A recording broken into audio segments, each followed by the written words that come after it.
guys? Welcome to another episode of Totally Inspired with me, your girl Sibo Dube. I hope you had a wonderful week, and I'm so excited that I'm able to do yet another video for you. And for those that continue to comment, those that continue to engage with my content, thank you so much.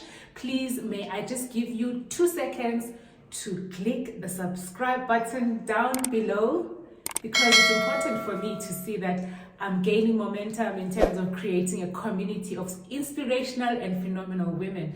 Please remember to subscribe, like, share, and comment, because you never know who needs to hear this message. Hello, queens. Hello, phenomenal women.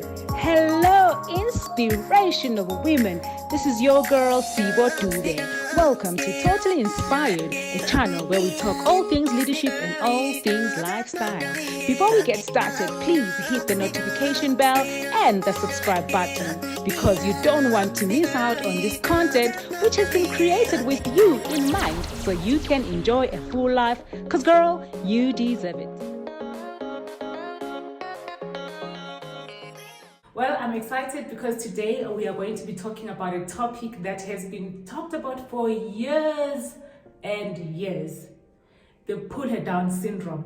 Why women pull each other down. That's something that has always been talked about for so many generations, and it seems to be a problem that's not going away. Clearly, there's something that we need to do as women that's going to be different. I want to be a different type of woman, don't you? I want to be that woman that can be remembered in history as someone that was supportive of other women and has always helped them up and not pulled them down.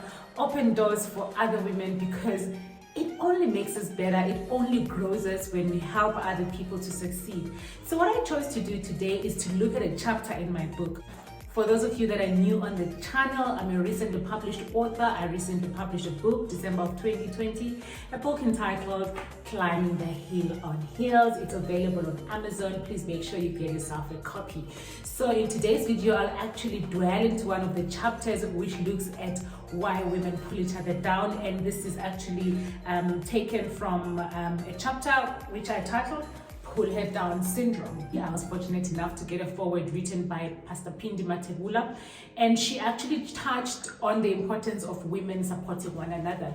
And I'll just read a snippet of what she wrote in the foreword of the book. Allow me to speak as a female pastor.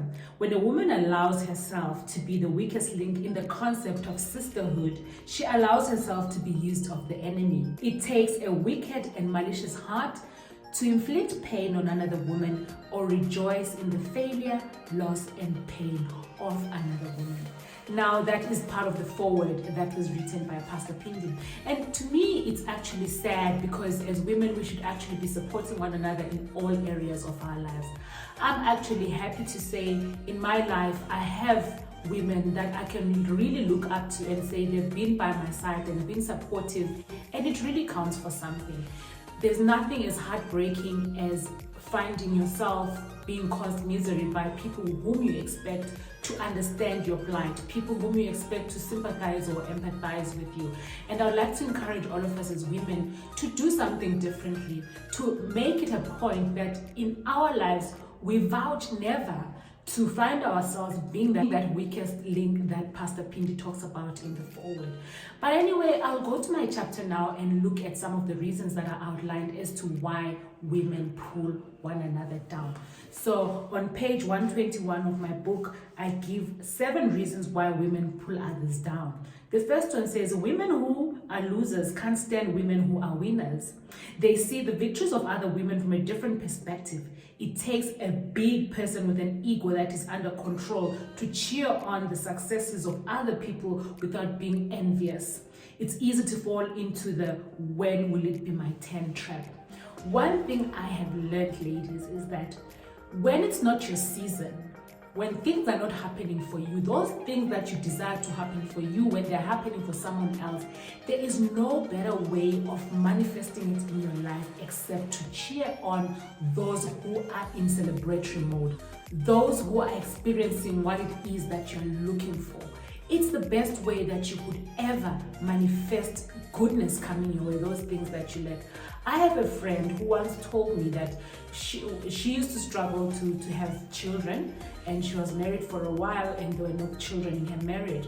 She told me that during the time when they were trying for children and nothing was happening, she used to be that person who, whenever somebody is pregnant and is expecting a baby, she would go all out to organize baby showers. She would go all out and make sure she's there and make the event happen, while she knew deep down she desired to have a child of her own and things were just not happening.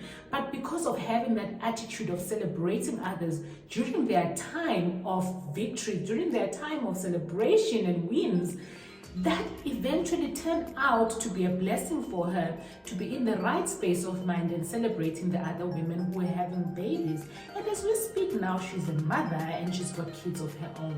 So whenever others are experiencing a good break, don't be jealous, don't be envious, but be supportive and find ways in which you too can actually lend a hand and help their dream to flourish, because that on its own is a good manifestation of what you are still anticipating. So while you wait for your turn, continue to cheer others on. The second point that I raise in the book is that women who dream big interrupt the sleep of those who dream small. When one woman talks about finding a job while the other talks about creating employment for others, they are operating at two different levels. So now other people, when they see somebody dreaming big or having big ambitions, they feel so threatened. They want them to shrink their dreams or their ambitions because they feel like this person is exposing them. What we must learn as women is that we were all created differently. We've got different gifts. If somebody is an employer and you're an employee, let them shine in that space. Do your best in your space and allow them to also shine in their space. So don't let the big ambitions and the big dreams of somebody else threaten you to a point that you start becoming jealous of their achievements. Instead, you need to cheer them on, you need to support them while you also flourish in your own space, in your own gifting, and in your own area of expertise. All of us have something to offer at the end of the day. Thirdly, the point I raise in my book is that it's much easier to be sister talk than to be sister act. They say talk is cheap because anyone who has a voice can express their opinion. To act requires courage. It demands your commitment. Do not just talk about lifting one another as women, just do it. There are so many talk shops that we hold as women about how we need to support each other. But when it comes to acting, it seems like we just get to a point where we fail to implement. I think it's time that we up our game as women and make sure that we walk the talk. When we say we want to support one another, let's make sure we support one another. This includes simple and practical things like when you hear there's an opportunity somewhere, pick up your phone, call a sister, someone that you know will benefit from whatever opportunity you've come across. Not every opportunity that we see should be hoarded for ourselves. Sometimes you find that you come across an opportunity which is way out of your line of expertise, but you know of a sister who is good at something or who can make better use of that opportunity than you would. That is why it's important to be able to act on that commitment to say, I will support a fellow sister. Pick up your phone and phone them, tell them about the opportunity and create that opportunity for them just by opening doors. Men are very good at that. They will tell each other of opportunities. They will pass over work to one another if it's an issue of one not having capacity, for example, to cover a certain area if you're in the same line of business, for argument's sake. So let's make it a habit to walk the talk. Let's not just keep talking and talking about it, but let's make sure that we do something in practical ways in our day-to-day life. The fourth point that I raise is that when everybody wants to be a teacher, nobody will be a learner. We can't improve one another unless others are willing to submit that there's somebody who is more accomplished than us. Have a teachable spirit and you will go far. Now, having a teachable spirit is one of the best things you can ever do for yourself. It's okay not to know everything. It's okay to put up your hand and say, please teach me how to do this. Because like it or not, there's always somebody who knows something better than you. There's something that somebody will excel at more than you. So when you have a teachable spirit, you open doors for more opportunities for yourself.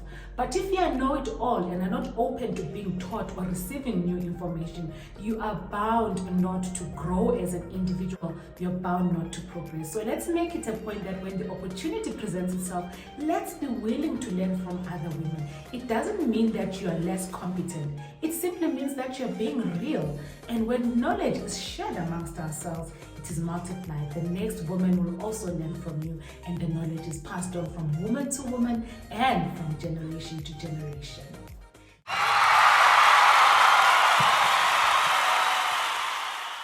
Until next time, I look forward to another video with you. But for now, may I remind you again, please subscribe down below, share, like, and comment. What do you think?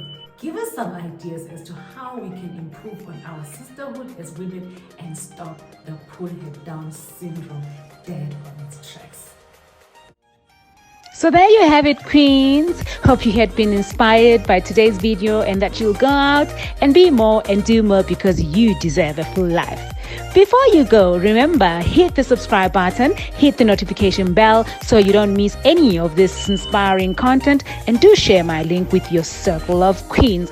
Until next time, keep inspiring.